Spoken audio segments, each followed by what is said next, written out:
eh, está asociada a experimentos de tipo dicotómicos, o sea, éxito o fracaso. ¿Ocurre o no ocurre? Solo dos posibles son los resultados, entonces teníamos el espacio muestral, que lo podíamos definir como el éxito y el fracaso, y a este espacio muestral le podíamos asociar una variable aleatoria, de manera tal que le asigna un 1 al éxito y un 0 al fracaso. Y le asigna las probabilidades. Al 0, 1 menos P, y al 1, P. La probabilidad de éxito es P y la probabilidad de fracaso es 1 menos P. Esta distribución de probabilidades se conoce como la distribución de tipo Bernoulli. A esta distribución de probabilidades podemos calcular muy fácilmente las características numéricas, como son la esperanza y la varianza, aplicando la fórmula simplemente. Esto nos da que la esperanza es P y la varianza es P por 1 menos. ¿Está bien? Bien, digamos,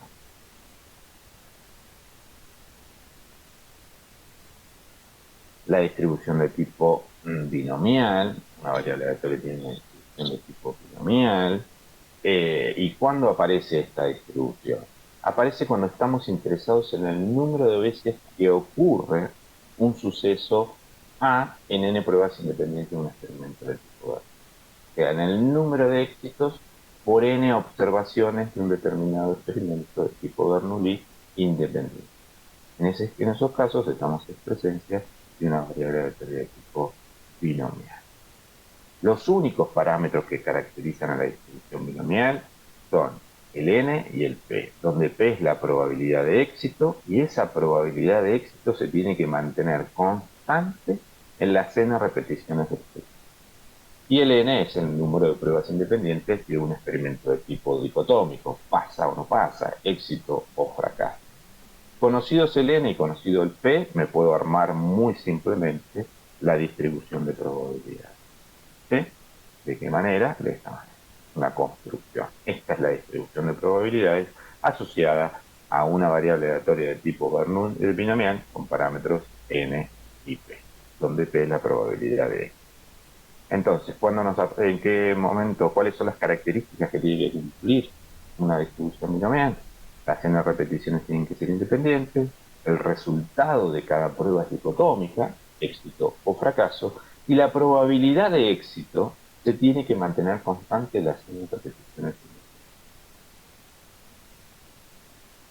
Las características numéricas, que son muy fáciles de determinar si consideramos a la variable aleatoria de tipo binomial como una suma de variables aleatorias de tipo Bernoulli, cada una con esperanza P y varianza P por 1 menos P, porque así lo determinamos anteriormente.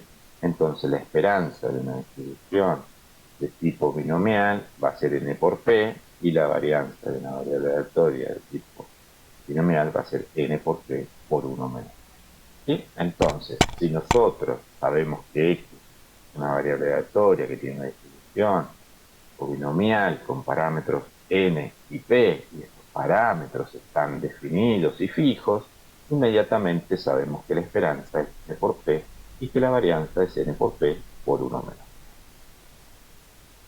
La distribución hipergeométrica, a diferencia del binomial, la vamos a utilizar cuando no podemos garantizar que la probabilidad de éxito se mantenga constante en las n repeticiones de un experimento de este tipo Bernoulli.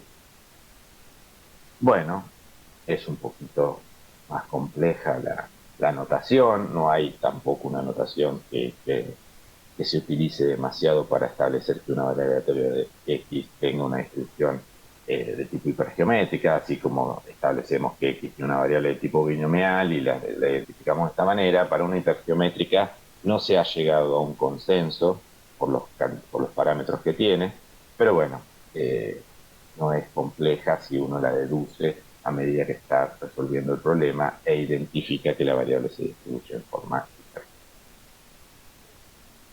Si en lugar de estar interesados en el número de éxitos por n observaciones, ¿sí? N repeticiones de un experimento, y voy a contar la cantidad de éxitos que tuve. Si en lugar de estar interesado en eso, voy a estar interesado en el número de éxitos por unidad de medida, estoy en presencia de una variable aleatoria de tipo Poisson. ¿Sí? En una cuento número de éxitos en n repeticiones. Y en Poisson voy a mirar el número de éxitos por unidad de medida. Hay una gran diferencia, ¿no? En uno cuento éxitos por repetición y en el otro cuento éxitos por unidad de medida. Por ejemplo, el número de llamadas que entran en una central telefónica en una determinada hora. El número de éxitos por unidad de medida, donde la unidad de medida en este caso es una hora. O puedo estar interesado en el número de puntos saltados en un determinado hilado de 1 metro cuadrado. Si yo tengo un carretel o un rollo de tela de 1 metro cuadrado y quiero ver la cantidad de puntos saltados. En ese caso estoy contando la cantidad de éxitos que se encontraron puntos saltados por metro cuadrado. ¿Sí? Bueno, el único parámetro que caracteriza a la distribución de Poisson es el lambda. Si ustedes se fijan, queda determinada la función de distribución, la distribución de probabilidades, con el parámetro lambda, que es la frecuencia de ocurrencias. Si yo conozco la frecuencia de ocurrencias medias, inmediatamente tengo caracterizada la distribución de probabilidades. En este caso particular, la esperanza y la varianza coinciden y coinciden con el lambda. Quiere decir que si X tiene una distribución de tipo Poisson, la P la van a ver como gótica o PO en algunos libros, dependiendo de la bibliografía. No se tiene que interpretar como una probabilidad, ¿sí? La P gótica, X tiene una distribución de Poisson, de parámetro lambda, y su esperanza coincide con la varianza y coincide con el único parámetro que caracteriza a la distribución.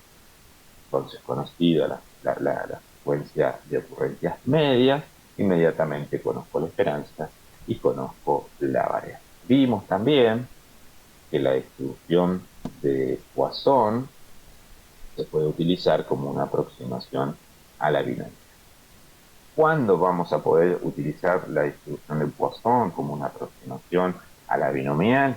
En la práctica, cuando el n de la distribución binomial sea mayor o igual que 50 y el n por p menor o igual que 5, donde p es la probabilidad de éxito de la distribución.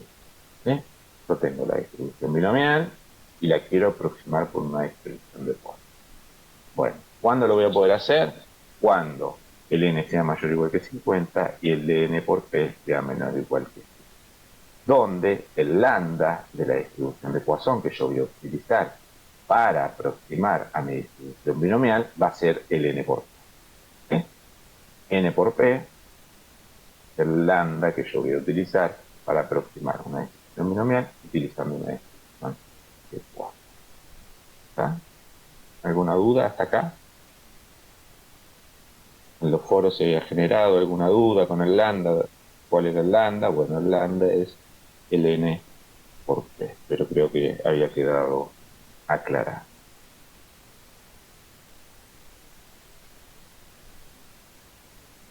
Bueno, y dentro de las continuas vimos la uniforme y la exponencial, y hoy nos vamos a dedicar a la distribución normal. Bueno, recordemos un poquito la de tipo uniforme. Te dice que X es una variable aleatoria X que tiene una distribución uniforme y la vamos a anotar X uniforme de intervalo AB y su función densidad de probabilidades está dada por esta expresión que tenemos. ¿Sí? Y esto es una constante, 1 sobre la amplitud del intervalo, es una constante, y vale 0 por fuera del intervalo. ¿Sí? Vale constantemente ese valor y 0 por fuera. ¿Sí? Es muy fácil ver que es una función positiva. ¿Sí? Es muy fácil ver que es una función positiva porque esto es 1 sobre una amplitud. La amplitud siempre es un valor positivo, por lo tanto esto es un valor positivo. Y la integral entre menos infinito e infinito es muy fácil ver que me da el área bajo la curva acá me da. Como observación habíamos dicho que la probabilidad solo depende de la amplitud del intervalo y no donde se ubica, ¿no? Si yo tengo esta misma amplitud en otro lugar, la función de densidad de probabilidades va a quedar definida de la misma.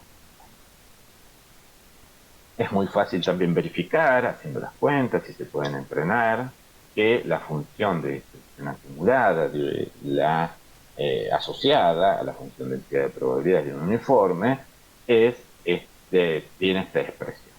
Vale cero para valores menores que A, vale esta función lineal, x menos a sobre b menos a, y x está entre A y B, y vale 1 para los valores mayores. Es fácil de demostrar aplicando la definición de la función de densidad, de distribución, perdón, la función de distribución acumulada. Y bueno, vimos también que si x tiene una distribución uniforme en el intervalo AB, la esperanza matemática o la esperanza es b más a sobre 2, o sea, el punto medio del intervalo, y la varianza es b menos a al cuadrado sobre 2. Las propiedades, estas características numéricas no son difíciles de demostrar, lo habíamos visto, que era simple, y ha quedado como ejercicio demostrar la varianza. Y para la exponencial, se dice que una variable aleatoria x tiene una distribución de exponencial con parámetro alfa. Fíjense que la distribución exponencial, al igual que la distribución de Poisson, tienen un único parámetro que la caracteriza, que es el alfa, y su función de densidad de probabilidades está dada por esta expresión. Fíjense que lo único que tenemos que asociarle es su función de densidad de probabilidad. Va a variar de acuerdo al alfa que tome, es el único parámetro que la caracteriza. Acá tenemos diferentes gráficas para diferentes alfas, ¿sí? Si bien acá la notación es lambda, porque en algunas bibliografías pueden ver que tanto llaman alfa como lo llaman lambda o como lo llaman beta, ¿sí? Eso es independiente. Tenemos diferentes gráficas haciendo variar el alfa. Y la función de distribución acumulada para una distribución exponencial está dada por esta. ¿Sí? Por lo tanto, si yo quiero calcular la probabilidad de que x sea mayor que x, o sea que la variable aleatoria tome un valor mayor que un determinado x, esto es por la axiomática de probabilidades, es 1 menos la probabilidad de que x tome valores menores o iguales que x, y esta expresión que está acá, por definición, es f en x. Por lo tanto, esto es 1 menos f en x, y me da e a la menos alfa x. Quiere decir que siempre que yo esté en presencia de una distribución exponencial y quiera calcular la probabilidad de que x tome un valor mayor que x, directamente puedo hacer e a la menos alfa x. ¿Sí? Y si quiero calcular la probabilidad de que x sea menor o igual que x, o sea, solo esta expresión, hago directamente f en x y me da este valor. O 0, ¿no? Dependiendo del valor que tome x. Bien, y la gráfica vale 0, y luego vale esta expresión, se puede graficar muy fácil con algún graficador. Pueden ver rápidamente que esta es la gráfica de la función de distribución acumulada para una exponencial. Bien, las características numéricas, dijimos que si x tiene una distribución exponencial de parámetro alfa, entonces la esperanza de x es 1 sobre alfa, y la varianza de una variable aleatoria con distribución exponencial es 1 sobre alfa al cuadrado. O sea, quiere decir que si yo tengo mi distribución y conozco su único parámetro, rápidamente puedo calcular la esperanza o puedo calcular su varianza muy rápido. Ya hemos visto la propiedad de la falta de memoria, que nos decía que la probabilidad, que si x tiene es una variable aleatoria distribuida de manera exponencial, entonces la probabilidad de que la variable aleatoria sea mayor o igual que s más t, sabiendo que ya transcurrió un tiempo s, esto es igual a que x sea mayor que t. quiere decir que se olvida lo que pasó hasta el tiempo. Quiere decir que está pensando que no hay nada para que nos haga pensar que hubo algún factor que influye sobre el tiempo, sobre el funcionamiento, si estamos analizando el tiempo de funcionamiento de algún producto. Bien, y vimos la relación entre la distribución de Poisson y la exponencial. ¿Sí? Y habíamos visto que el tiempo que transcurre entre dos sucesos de Poisson, el tiempo que transcurre entre dos sucesos de Poisson, esa variable aleatoria, tiempo que transcurre entre dos ocurrencias de un suceso de Poisson, se distribuye exponencialmente. Eso es lo que habíamos visto la clase pasada. Lo que debemos hacer es encontrar la relación entre el parámetro lambda y el parámetro alfa de las dos distribuciones, ¿sí? Para encontrar esa relación. Pero lo importante es que quede claro que el tiempo que transcurre entre la ocurrencia de dos sucesos de Poisson se distribuye en forma exponencial. Bueno, hasta ahí lo que habíamos visto hasta la clase pasada. ¿Alguna duda? ¿Algo que me quieran consultar? Siempre que conocen la función de distribución acumulada, recuerden que ya pueden calcular probabilidades, ¿eh? No es necesario volver a integrar. Siempre que uno conozca la función de distribución acumulada, hagan uso de ellas para poder calcular probabilidades, ¿sí? Obviamente, siempre y cuando sean probabilidades que así lo permitan, ¿no? Bueno, hasta acá estamos bien. Bueno, entonces vamos a seguir con una de las distribuciones más usadas, una de las distribuciones que más aparece en la naturaleza, o sea, en los datos, en la naturaleza de los datos. Es una distribución muy utilizada, aparece en muchos fenómenos, y es la distribución normal. Así como hemos definido la uniforme, hemos definido la exponencial, hemos caracterizado su función densidad de probabilidades. Bueno, en este caso es exactamente lo mismo. Vamos a decir que una variable aleatoria X que toma todos los valores reales tiene una distribución normal o está normalmente distribuida con una media mu, que esa media mu puede variar entre menos infinito e infinito, acá falta un menos,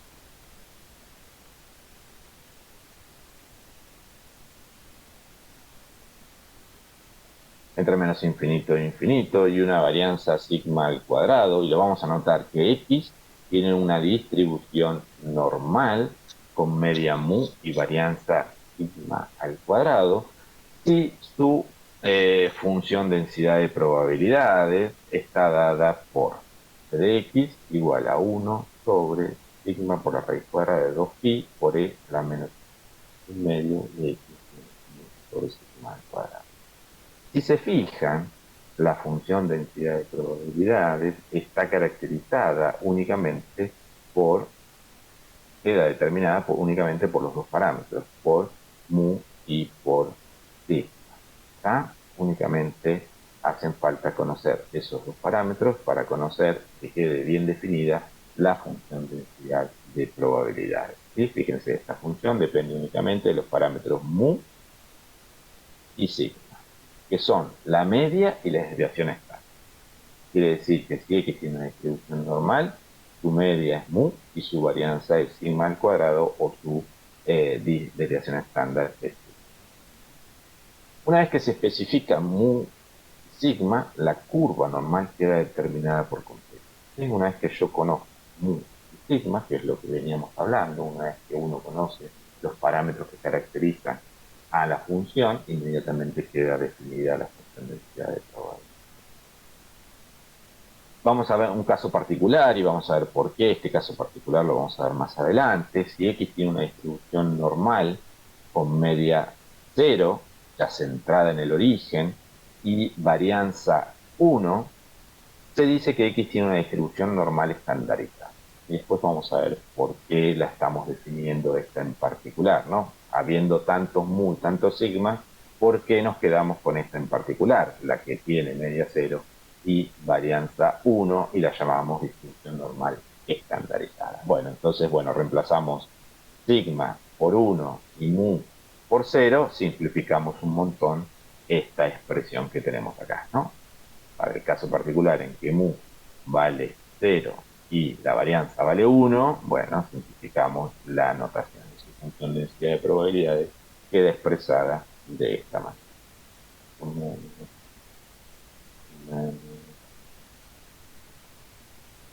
Bien, y la función de distribución acumulada, esta expresión, queda definida de esta manera, ¿no? Para una variable aleatoria de tipo no. Bueno, estos ya son más a nivel teórico y ya las cuentas, verificar esto, no es tan simple como veníamos verificando anterior. Acá tenemos algunos ejemplos de una variable aleatoria X con media mu y varianza sigma al cuadrado. ¿Sí? Si X tiene una distribución normal con media mu y varianza sigma al cuadrado, la esperanza es mu y la varianza es sigma al cuadrado. Y fíjense,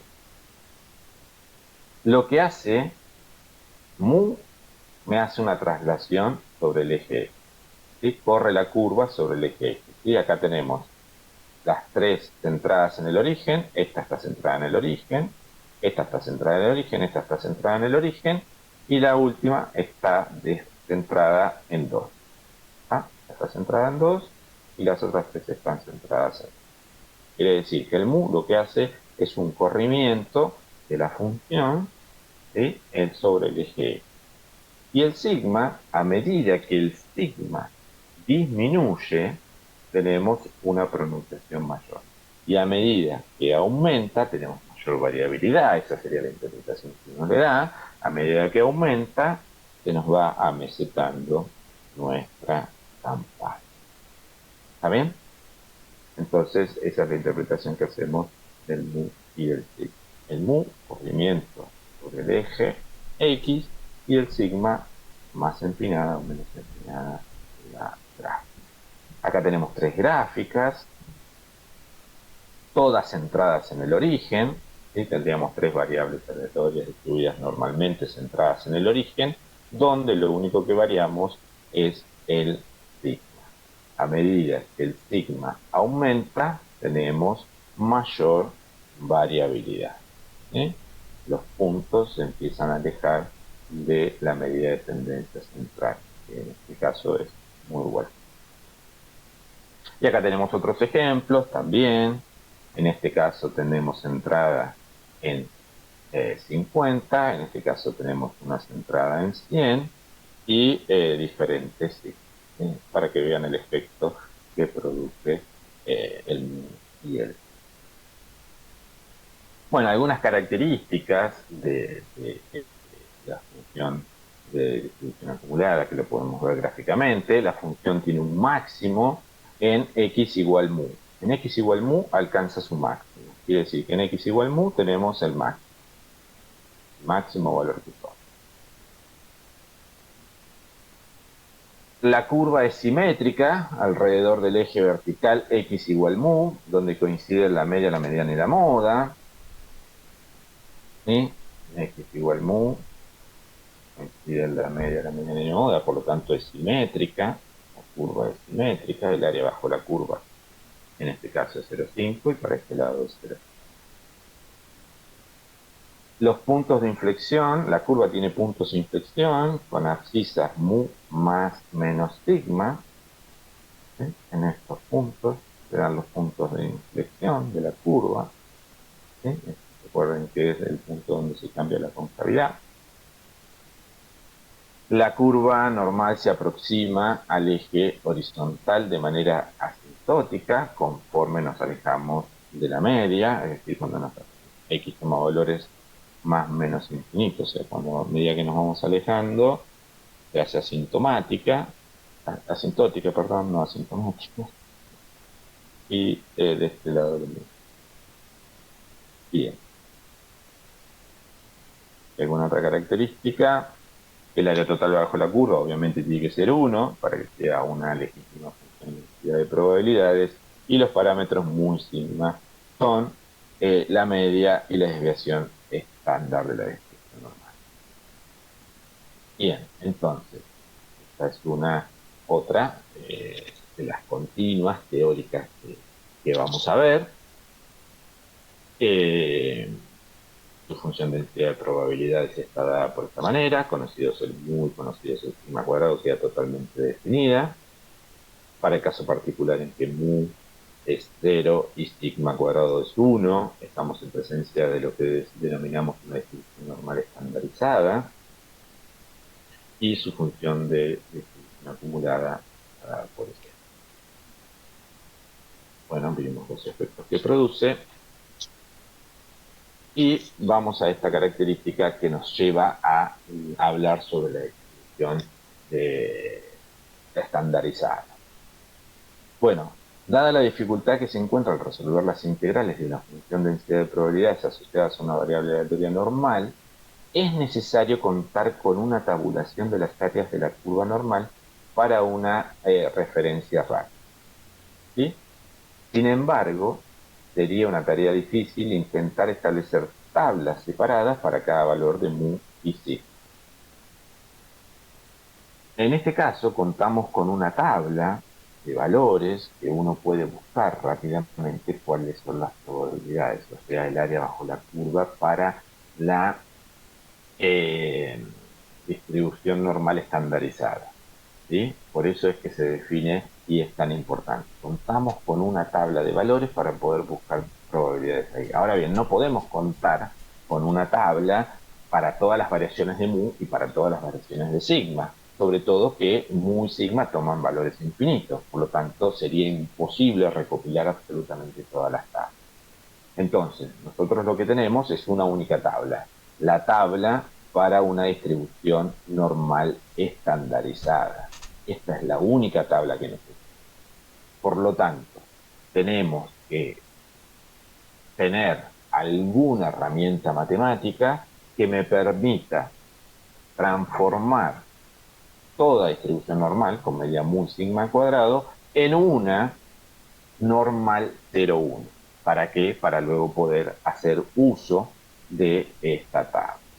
¿Sí? Entonces, por eso es importante establecer la distribución normal estandarizada. Siempre nosotros, ahora vamos a ver cómo lo vamos a hacer, lo que vamos a hacer es, dada una distribución normal, mediante un artificio matemático, nos vamos a pasar a una normal 0,1. ¿Para qué? Para luego poder calcular las probabilidades que nos tocan. ¿Está bien? Entonces, por eso es importante definir la normal estandarizada. ¿Sí? Toda distribución normal con parámetros muy sigma, cualquier valores que sean, la vamos a transformar mediante un artificio matemático en una normal 0,1 para poder hacer uso de la tabla. ¿Cómo se usa la tabla y cómo lo podemos entender?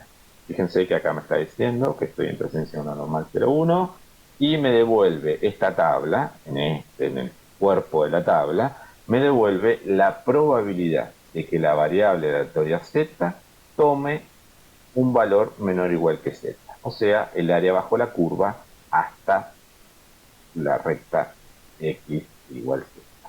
¿Está bien? Eso es lo que me devuelve. Por ejemplo, si yo quiero calcular la probabilidad de que la variable aleatoria z sea menor o igual que 1,64, ¿sí? O sea que, ¿cuál es el área? ¿Cuál es el área bajo la curva hasta z 1,64? Bueno, ¿cómo hago eso? ¿Cómo uso la tabla? ¿Sí? Yo quiero encontrar este valor. Quiero encontrar ese valor. ¿Cómo hago esto? Bueno, lo primero que hago es ubicar el 1,6 en esta columna. 1,6. Yo quiero 1,64. El 64 lo vamos a combinar acá. 1,64. ¿Está bien? Si yo hago 1,06 más 0,04 me da 1,64. Y luego, como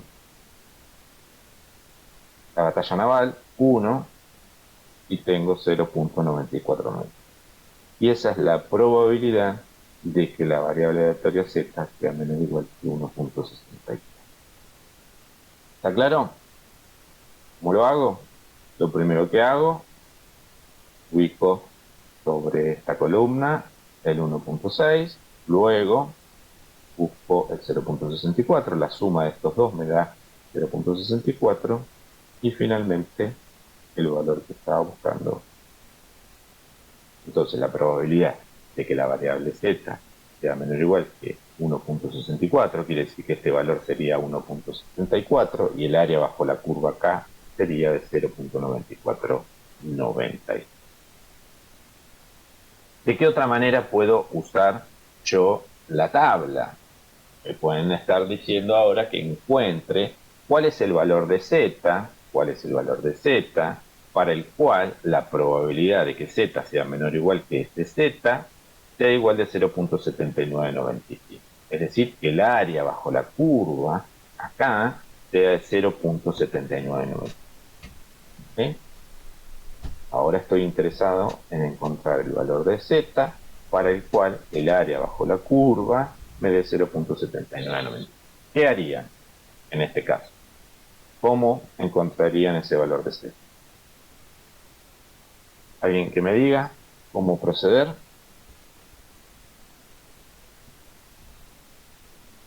Buscar ese valor en la tabla. Exactamente, buscamos el valor en el cuerpo de la tabla, ahora hacemos la inversa, ¿no? Entramos por el cuerpo y encontramos cuál es el valor. En este caso, 0.7995 lo encontré acá y bueno, ¿cuál es el valor? Es 0.84. Ese valor de z me deja un área bajo la curva de 0.7995. ¿Siempre van a estar los valores que me pidan? Seguramente que no. Y me hubiesen pedido, en lugar de 0.7995, me hubiesen pedido 0.80 exacto. Ustedes se fijan, el 0.80 exacto no está. Bueno, ¿cuál es el valor que voy a buscar? El más próximo. El más próximo a 0.80, que puede ser este, evidentemente también podría haber sido. ¿Está claro? No significa que vamos a encontrar todos los valores. Está discretizada esta tabla. Y en continua está discretizada. Bueno, entonces, nosotros contamos para buscar probabilidades con una tabla para el caso particular en que la función está centrada en el origen y tiene una varianza o una dispersión igual a 1. ¿Está? Ahora bien, ¿cómo vamos a hacer si nosotros tenemos una distribución cualquiera? ¿Cómo vamos a hacer para transformarla en una normal 0,1, en una variable aleatoria de tipo estandarizada? Lo que vamos a hacer es lo siguiente, vamos a usar este corolario. Si x tiene una distribución normal con media mu y varianza sigma al cuadrado, ¿sí? Una genérica, entonces la variable aleatoria z, definida como x menos mu, ¿qué estoy haciendo cuando hago x menos mu? ¿Dónde la estoy centrando cuando le hago x menos mu? ¿Dónde la centré?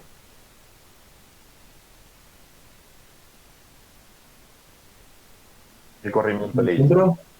Exactamente. Cuando hago x menos mu, ya la llevé al origen. ¿Sí? X menos mu la llevo al origen, y cuando divido por sigma, ¿qué estaría haciendo? La estaría estandarizando en 0 y 1. Entonces, ahí tenemos que, dada una variable aleatoria con una distribución normal cualquiera, mu sigma al cuadrado, con esta transformación, o sea, la traslado en el eje, la centro en el origen, y divido por sigma, no por sigma al cuadrado, divido por sigma, estoy en presencia de una normal 0,1. Entonces ahora puedo hacer cualquier tipo de cálculo sobre de probabilidades usando la tabla que teníamos antiguamente. ¿Está? Entonces, si yo tengo una variable aleatoria distribuida normalmente con una media mu y una varianza sigma al cuadrado distintos de 0 y 1, lo que tengo que hacer es transformarla en una normal 0,1. ¿Cómo la transformo? Muy fácil. le resto la media para llevarla al origen, bien dijo, y luego lo divido por sigma para normalizar los valores y tenerlos en uno. Bien, ahora vamos a ver, en un ratito vamos a ver un par de ejercicios para ver cómo se utiliza. ¿Está? Entonces, siempre que yo tengo una normal con media mu y sigma al cuadrado, no voy a poder utilizar a menos que sea 0,1, no voy a poder usar la tabla de esa que estuvimos viendo y que la tiene al final de la guía. Lo primero que tengo que hacer es estandarizar. Bueno, algunas características, esto se conoce como la regla de las tres sigma y es muy utilizado. Me dice que si X tiene una distribución normal, con media mu y varianza sigma al cuadrado, independiente, me dice que la probabilidad de que la variable aleatoria tome valores entre menos sigma y sigma, que es esto que está acá, la probabilidad de que la variable aleatoria tome valores entre menos sigma y sigma, es de 0,6827. También me dice que la probabilidad de que la variable aleatoria tome valores entre menos 2 sigma y 2 sigma es de 0,9545 y que la variable aleatoria tome valores entre menos 3 sigma y 3 sigma es de 0,9974 aproximado, ¿no? Esto es un pulito de aproximado. Aproximadamente. Bueno, esto, fíjense lo que me está diciendo, que la probabilidad de que la variable aleatoria de tipo normal tome valores por fuera, o sea, por acá, que tome valores por fuera, es despreciable. Es prácticamente despreciable, es prácticamente cero. ¿Está? Quiere decir que todas las probabilidades, la probabilidad de que la variable aleatoria tome valores acá adentro, entre menos 3 sigma y 3 sigma, es aproximadamente 1. Que estas colitas que están acá se hacen muy asintóticas muy rápidamente. Es despreciable. El área bajo la curva acá es despreciable. Eso es lo que me está diciendo. Y esto es lo que se conoce como la regla de las tres sigmas. Son valores que se toman de referencia, se pueden calcular muy fácilmente. Son valores que se toman de referencia y uno puede decir muy rápidamente, con una cierta distribución, una vez que la tiene caracterizada, conoce el mu, conoce el sigma, y le dicen, bueno, ¿cuál es la probabilidad de que mi variable que estoy estudiando esté comprendida entre menos sigma y sigma? Bueno, sí, aproximadamente es de 0,68, ¿no? Son valores ya estipulados que se usan muy rápidamente. Nada que no se pueda volver a calcular, ¿no? Son valores estipulados. Y se conoce esta última, sobre todo, como la regla de las tres sigmas. Se usa mucho porque me permite resolver ciertas cuestiones. Bueno, recuerden la regla de las tres sigmas. Hay un chat. Bueno, este es un resultado que es importante que lo veamos, que dice que la combinación lineal de variables aleatorias normales independientes sigue siendo una variable aleatoria normal. Si yo tengo una combinación de variables aleatorias normales independientes, la combinación de ellas sigue siendo normal. Formalmente, sean las variables aleatorias x y, que y toma valores 1, 2 hasta n, tengo una cantidad finita, todas ellas independientes y distribuidas normalmente, cada una con una media y con una varianza distinta, por eso la nombro como y, como sigma sub i, cada una tiene asociada su media y su varianza, y sean números reales a sub i, cualesquiera, la variable aleatoria, combinación lineal, que la defino como la sumatoria de igual 1 hasta n, de los a sub i por x y, se distribuye normalmente. Sí, eso es lo que nos está diciendo este resultado, que la combinación o la suma de variables aleatorias normales independientes sigue siendo normal. Ahora bien, ¿cuál es? Es normal, pero para terminar de caracterizarla tenemos que conocer cuál es su media y cuál es su varianza. Pero bueno, esto aplicando las propiedades de la esperanza y de la varianza se calculan muy rápidamente. Si yo hago la esperanza de i, reemplazo i por su expresión, es la sumatoria de los A sub i por xi, aplicando la propiedad de la esperanza. Recuerden que la esperanza conmuta, entonces podían salir y las constantes salían. Esto me quedó la sumatoria desde igual 1 hasta n de alfa i por la esperanza de las xi, que la esperanza de las xi no es otra cosa que muta. Ya ahí calculamos cuál es su esperanza. Y ahora queremos calcular la varianza, hacemos lo mismo, la varianza de i, reemplazamos i por su expresión, aplicamos las propiedades. Recuerden que para que conmute con la varianza, ¿qué tenían que pasar? Tenían que ser independientes, ¿sí? Tenían que ser independientes y lo son, por eso se lo estamos pidiendo. Y que las constantes, ¿cómo salían? Salían al cuadrado. ¿Está? Entonces estamos aplicando las dos propiedades de la varianza. Y rápidamente tenemos cómo se distribuye la esperanza y cómo se distribuye la varianza de esa nueva variable aleatoria, que es una suma de variables aleatorias de tipo normal. ¿Está? Entonces, lo importante de esto es que la suma de variables aleatorias de tipo normal independiente sigue siendo una distribución normal. ¿Sí? Yo tengo una variable aleatoria que me la construyo como una suma de variables aleatorias de tipo normal independientes, cada una con su media y con su varianza, sigue siendo una distribución normal, con la media que se calcula de esta manera y con la varianza que se calcula de esta manera. ¿Está bien? Ese es el resultado importante y este es un resultado previo a lo que se conoce como el teorema del límite central. Y el teorema del límite central o el teorema central del límite, dependiendo de cómo hagan la traducción del inglés y de la bibliografía que usen, nos dice lo siguiente.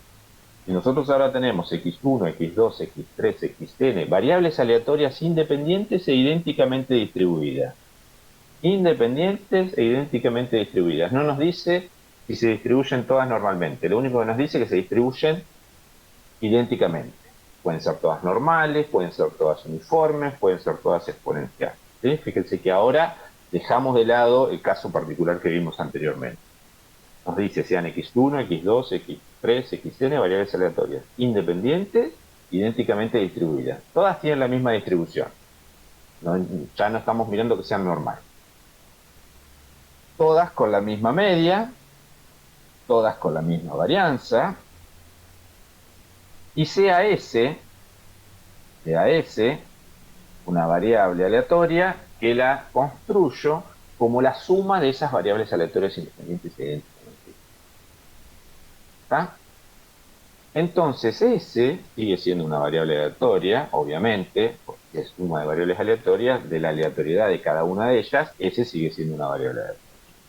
Esta S, según el teorema del límite central, según el teorema del límite central, se distribuye aproximadamente como una distribución normal. ¿Sí? Fíjense, anteriormente, la suma de normales me daba normal. Ahora este teorema me dice que si yo tengo n variables aleatorias, independientes e idénticamente distribuidas, todas exponenciales, todas binomiales, todas uniformes, entonces la variable aleatoria S, que la construyo como esa suma de las n variables, se aproxima a una distribución normal. ¿Está? Entonces, toda suma de variables aleatorias, independientes e idénticamente distribuidas, se distribuye en forma normal, con una cierta esperanza y con una cierta varianza. Esa esperanza, esa varianza se calculan muy fácilmente nuevamente, aplicando las propiedades de la esperanza y de la varianza. ¿Está? Entonces, para esta S que definimos acá, la esperanza es n veces mu, porque todas valen lo mismo, y para la varianza es n veces sigma al cuadrado. Entonces, esta variable S, de acuerdo al teorema del límite central, tiene una distribución normal, con una cierta esperanza, que en este caso es n por mu, y una cierta varianza, que en este caso es n por sigma al cuadrado. Si luego la estandarizo, ¿Se acuerdan? Para estandarizar lo que tenía que hacerle a S, le tenía que restar su media, resto su media, n por mu, y la divido por la raíz cuadrada de la varianza, o sea, la divido por la dispersión.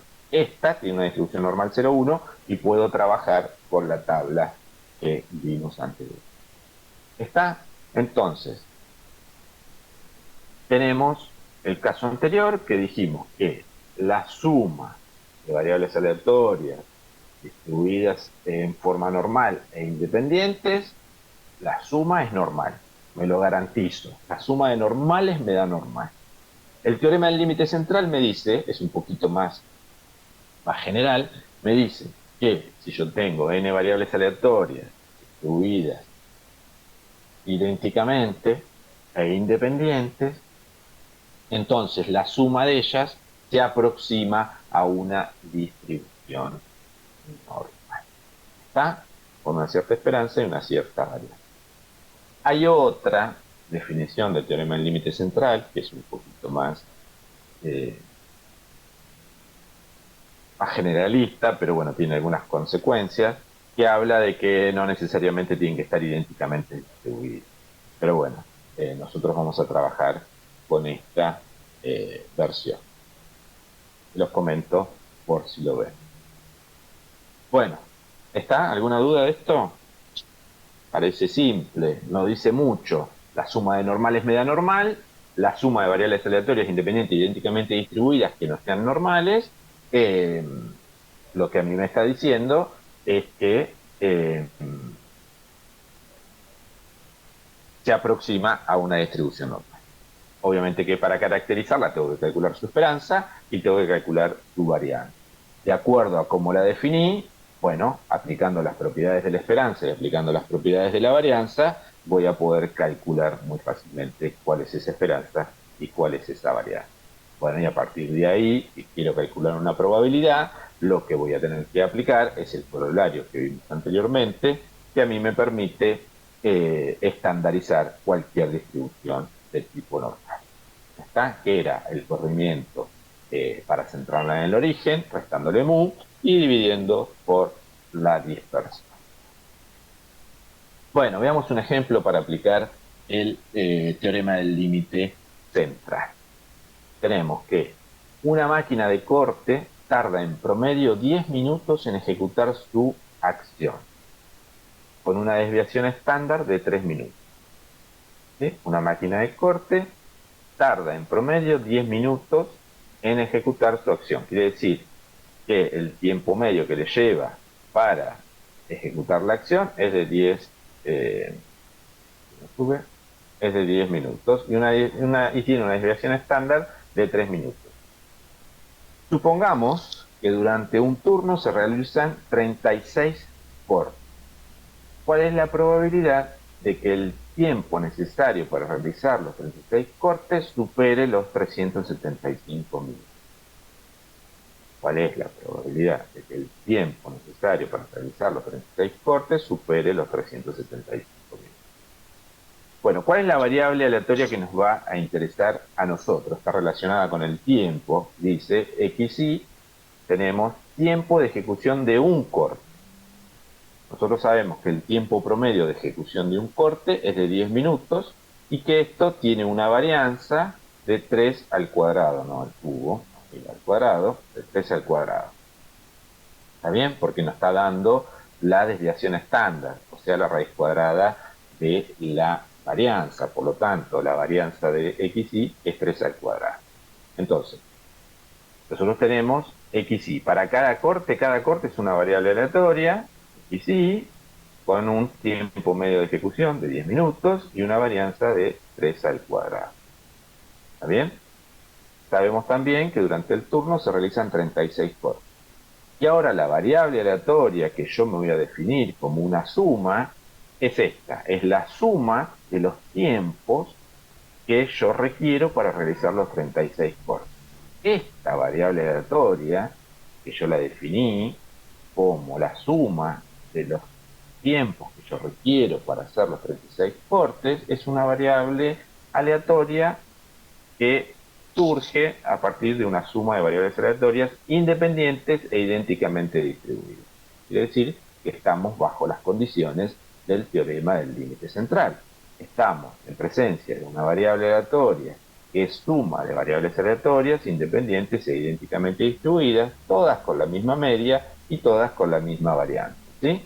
Estamos en presencia de una variable aleatoria que es suma de variables aleatorias independientes, cada corte es independiente, con la misma media y con la misma varianza. Por lo tanto, ¿qué nos dice el teorema del límite central sobre la distribución de esta nueva variable? ¿Qué nos dice el teorema del límite central?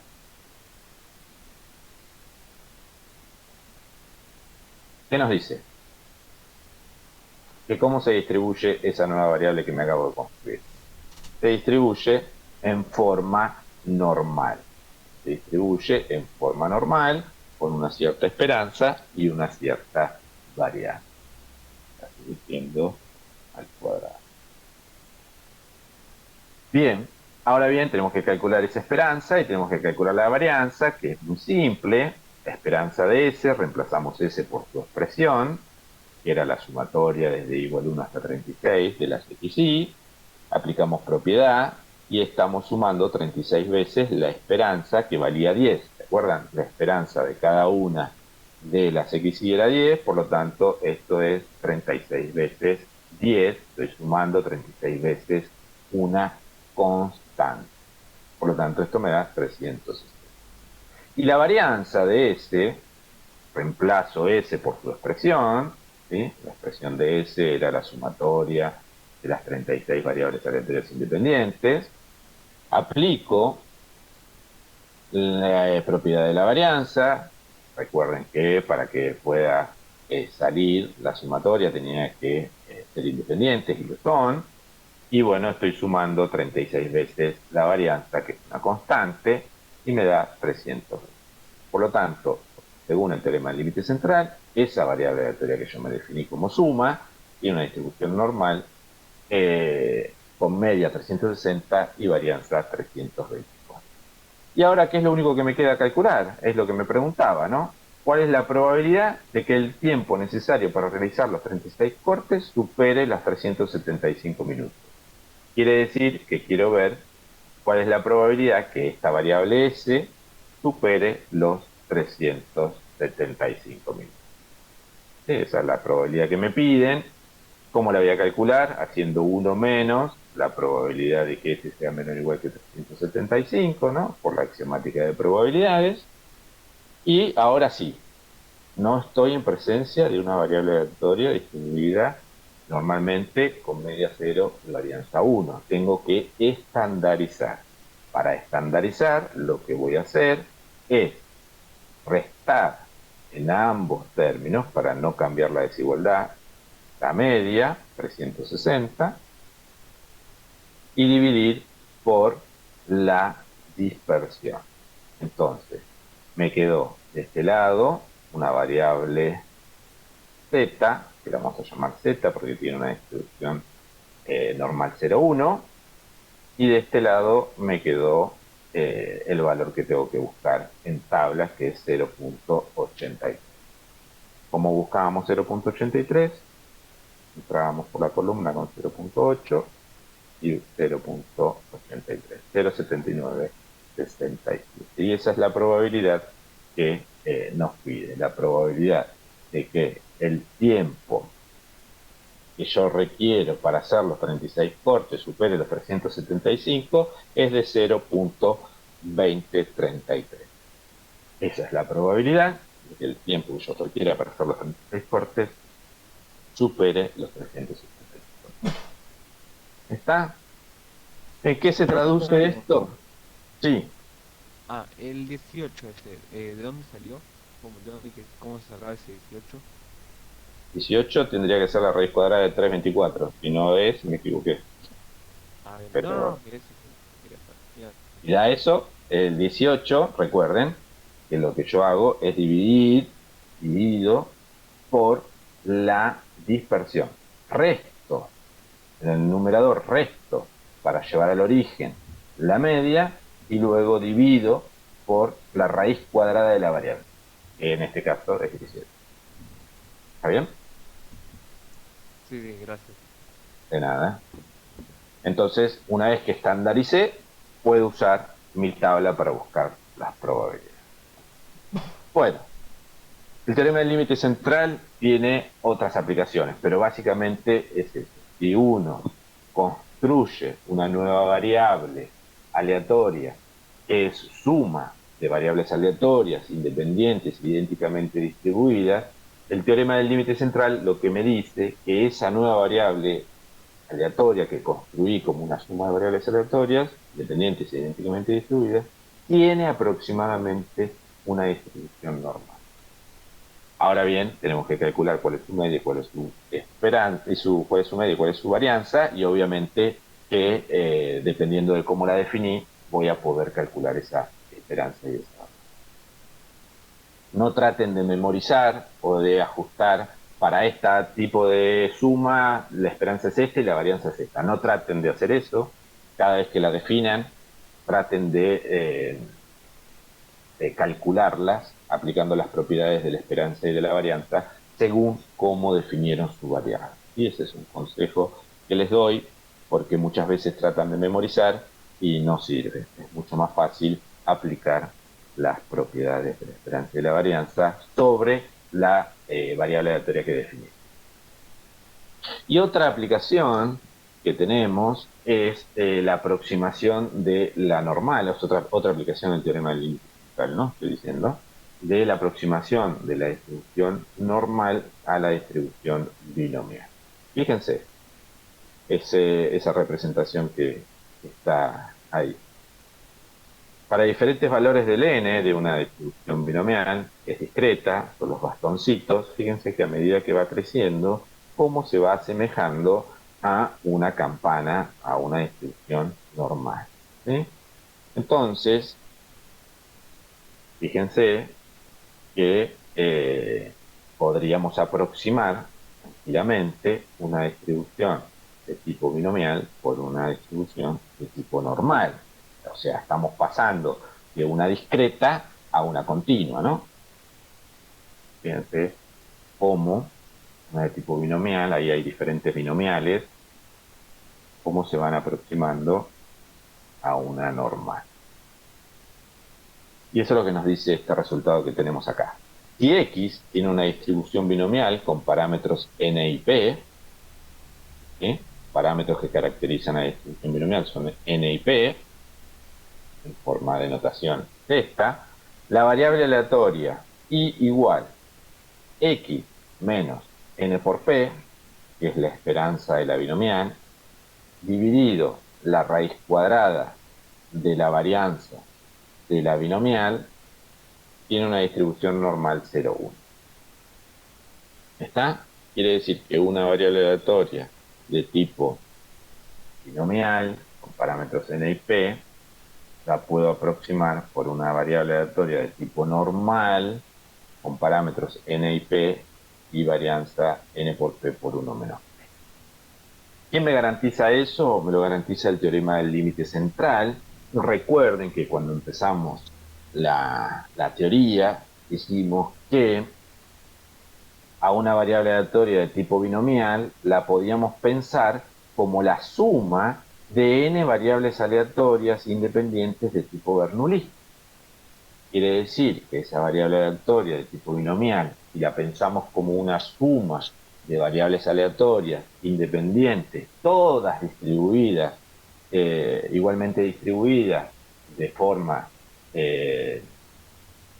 Bernoulli, entonces el teorema del límite central me garantiza, por lo que vimos anteriormente, me garantiza que esa variable, que es suma de n variables aleatorias independientes e idénticamente distribuidas, en este caso todas distribuidas de manera Bernoulli, el teorema del límite central me dice que se distribuye en forma normal con esos parámetros, con la esperanza n por p y con la varianza n por p por 1 menos p.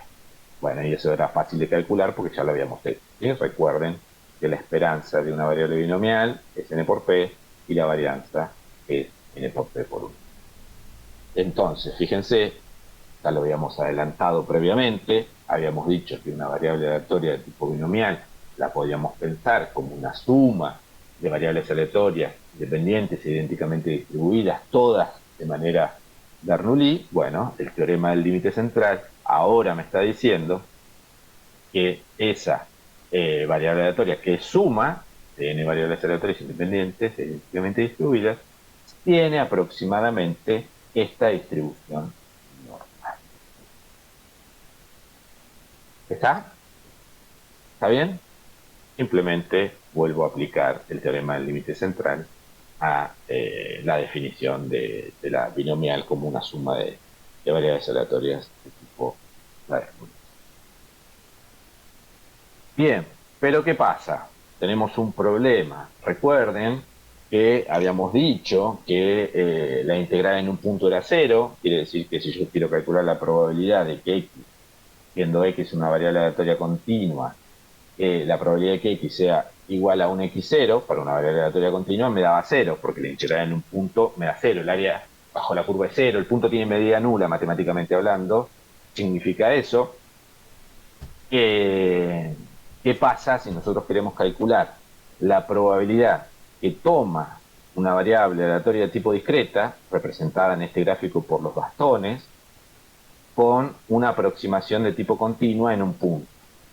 Me daría cero cuando la probabilidad para una variable aleatoria discreta no es cero. Entonces, lo que nosotros vamos a tener que hacer es realizar lo que se conoce como corrección por continuidad. Vamos a tener que hacer lo que se conoce como una corrección por continuidad. ¿Está? Fíjense, en rojo son las probabilidades asociadas a cada uno de los valores que toma la variable discreta. Y acá tenemos el x1, acá tenemos el x2, acá tenemos el x3, acá tenemos, bueno, el x4 igual a, y acá tenemos el x5. ¿Estamos de acuerdo? Con probabilidades P1, con probabilidades P2, probabilidades P3, P4 y P5. ¿Está bien? Esa es la discreta. Esa es la discreta. Fíjense que nosotros podemos generar esta envolvente y la podemos aproximar por esta distribución normal. ¿Está bien?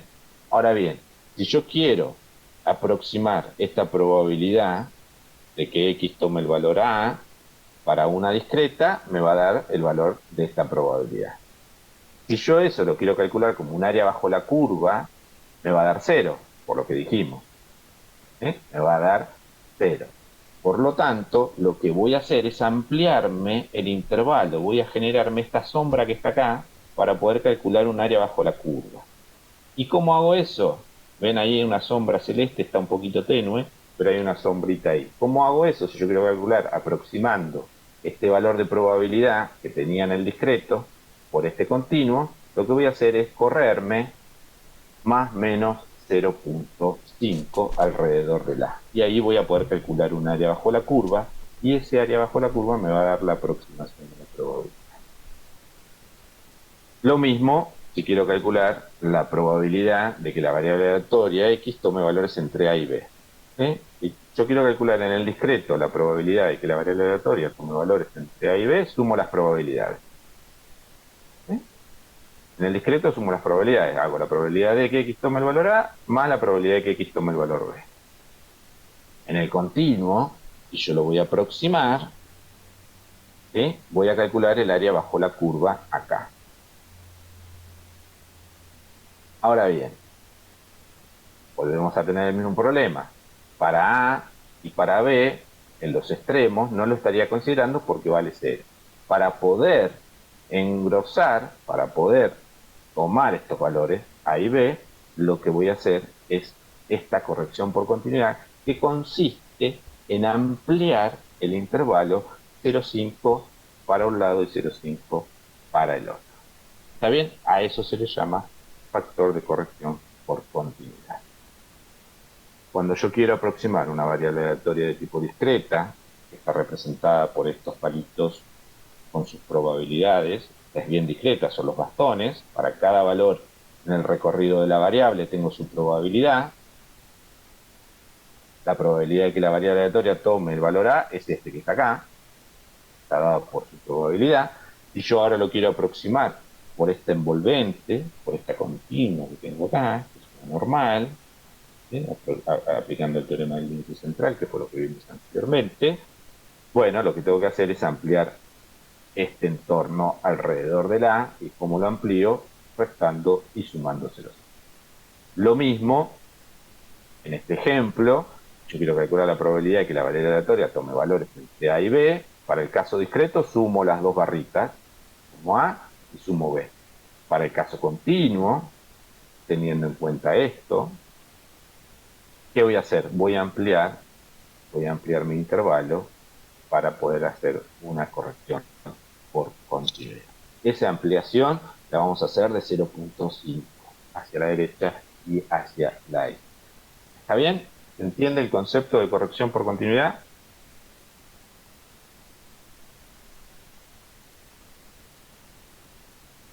El silencio que me dice que sí o que no. Yo voy a tomar que sí para poder seguir Sí, avanzando.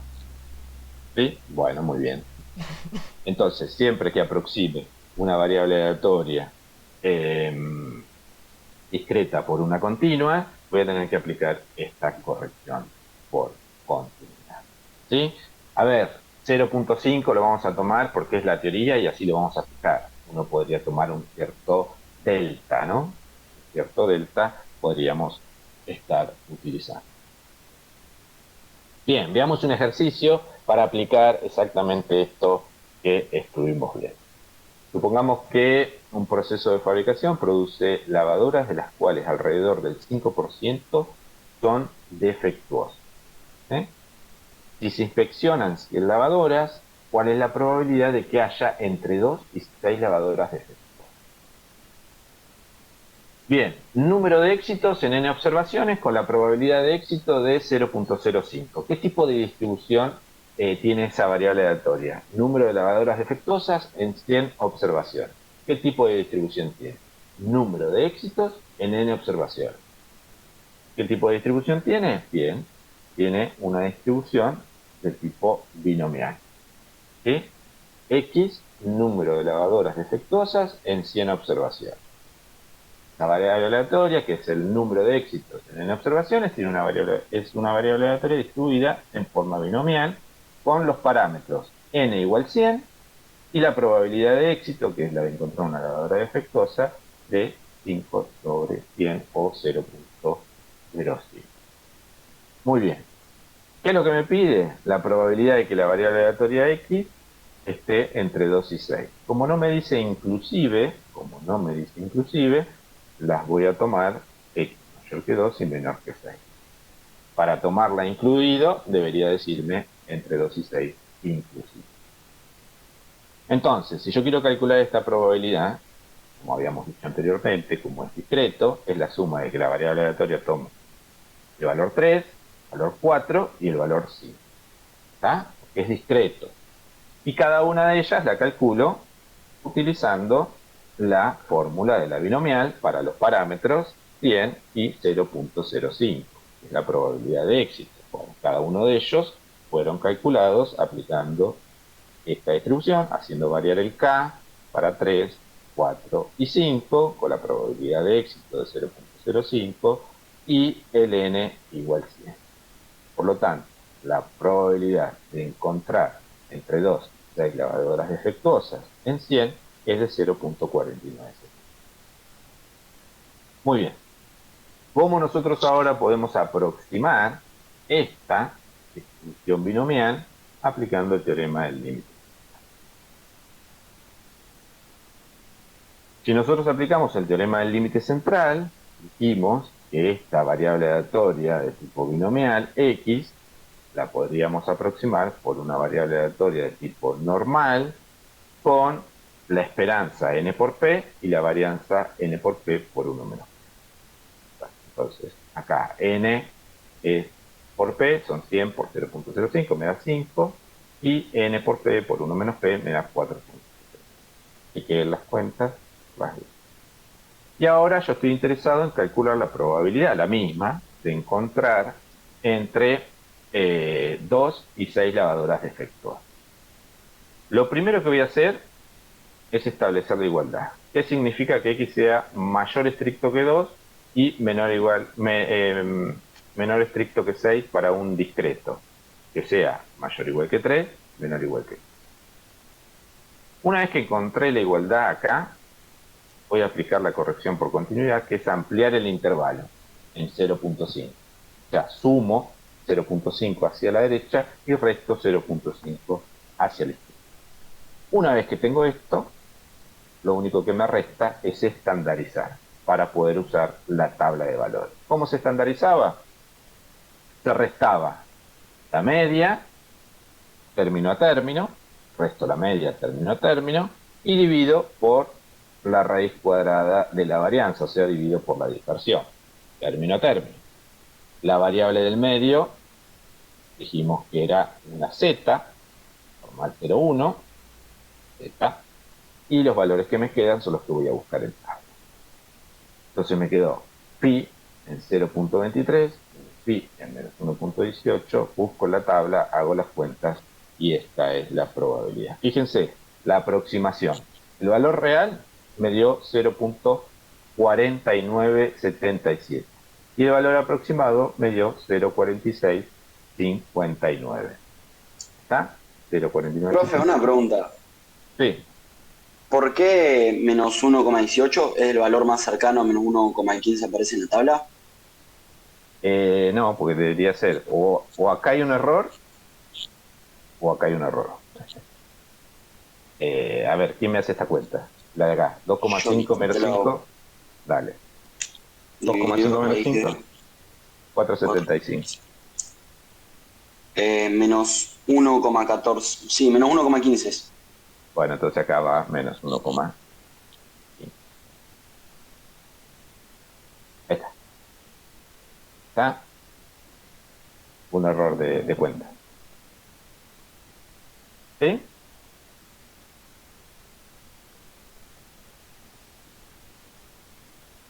Bien, buscan en tablas cuál es el área que les queda y aplicando la regla de Barrow y ya ella sale. ¿Está bien? Quiere decir que usamos esto que está acá, ¿sí? Que me lo garantizaba el teorema del límite. Bien, Yo tengo una pregunta. sí. ¿Se va bien? Porque escucho con retorno. Yo te escucho un retorno, pero te escucho bien. ¿La tabla vamos a usar siempre la misma o vamos a tener que construir una dependiendo del ejercicio? No, la tabla es siempre la misma. La tabla es la normal 0,1, la estandarizada, está al final de la guía. Y Lo eso que vos siempre vas, de ahí lo que siempre vos vamos a vas a sacar el hacer, valor de phi. exactamente, lo que vos vas a hacer es, si vos estás trabajando con una normal, con una cierta media y una cierta varianza que no sean 0 y 1, lo que vas a hacer antes de calcular las probabilidades es estandarizarla. ¿En qué consiste el proceso de estandarización? Consiste en restarle a la variable la media y dividir por la dispersión. Una vez que hiciste eso, estás en condiciones de usar la tabla. ¿Sí? Pero eso lo vas a hacer a medida que vayas haciendo el ejercicio, como hicimos acá. Llegaste acá a calcular esta probabilidad y sabías que la variable aleatoria tenía una distribución normal, 360, con una media de 360 y una varianza de 318. Bueno, cuando querés calcular esta probabilidad, ahí estandarizás. Restás en ambos miembros la media y dividís por la dispersión, y ahí estás en condiciones de utilizar la tabla de la normal 0,1. ¿Está bien? Profe, una consulta. Sí. En la tabla no había valores negativos. ¿Cómo calculaste En el la valor tabla, negativo? porque yo puse una porción. En la final de la guía tienen tanto los valores positivos como los negativos. Yo Ah, acá bien, puse una porción porque no me entra toda la tabla. bien. Pero si ustedes se fijan al final de la guía, tienen tanto los valores positivos como los valores negativos. Otra cuestión, otra cuestión. Y acá está el cero, a ver, y acá está el cero, ¿eh? Y yo encuentro este valor de acá, de z, positivo, el simétrico, ¿cuánto va a valer? menos z. ¿Está bien? Como es simétrico, si yo conozco el negativo, conozco el positivo, y si conozco el positivo, conozco el negativo. ¿Está? Para esta que es simétrica, ojo. Después vamos a ver otras que no son simétricas y ahí vamos a tener que jugar. O sea, el área bajo la curva acá y el área bajo la curva acá es la misma. O sea, si yo conozco un z que me deja por encima de él un área bajo la curva, llamémosle alfa, bueno, el z que me deja por debajo de él valor alfa es el negativo, por simetría. ¿Estamos de acuerdo?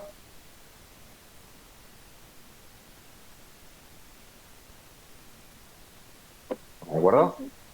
Bien. Eso es importante, ¿eh? Jueguen con la simetría, jueguen con las características que tiene esta distribución, es muy noble, nos permite hacer muchas de estas cuestiones. Y esto es cero, ¿no? Acá estaría el cero. Es difícil escribir. Bueno, entonces jueguen con eso y está bueno. Y al final de la tabla, ya les digo, están tanto los positivos como los negativos. Pero lo importante es que solamente tenemos la tabla para una distribución normal estandarizada. Lo que yo tengo que hacer siempre es primero estandarizar para poder venir a la tabla y buscar los valores. Bueno, ¿alguna duda que les haya quedado? Les voy a dejar hoy descansar 15 minutos antes de la práctica. Esto es una cuestión de madurarlo, no traten de forzarlo, traten de siempre analizar qué es lo que está pasando. Recuerden que siempre que van a aproximar una variable aleatoria discreta por una variable aleatoria continua, tienen que hacer esta corrección por continuidad. Eso es fundamental, ¿sí? Acá está bien gráfico, por qué lo tengo que hacer, ¿sí? La que está en rojo es la discreta, la envolvente azul es la continua. Yo quiero calcular esta probabilidad en el discreto, solamente miro la altura de la barrita, y si la quiero hacer mediante una aproximación por una variable de tipo continua, lo que tengo que calcular es el área bajo la curva. Y recuerden que el área bajo la curva en un punto es cero, el punto tiene medida nula, por lo tanto no puedo hacer esa aproximación. Entonces, ¿qué voy a hacer? Ampliarme un poquitito ese intervalo para que tenga sentido calcular un área bajo la curva.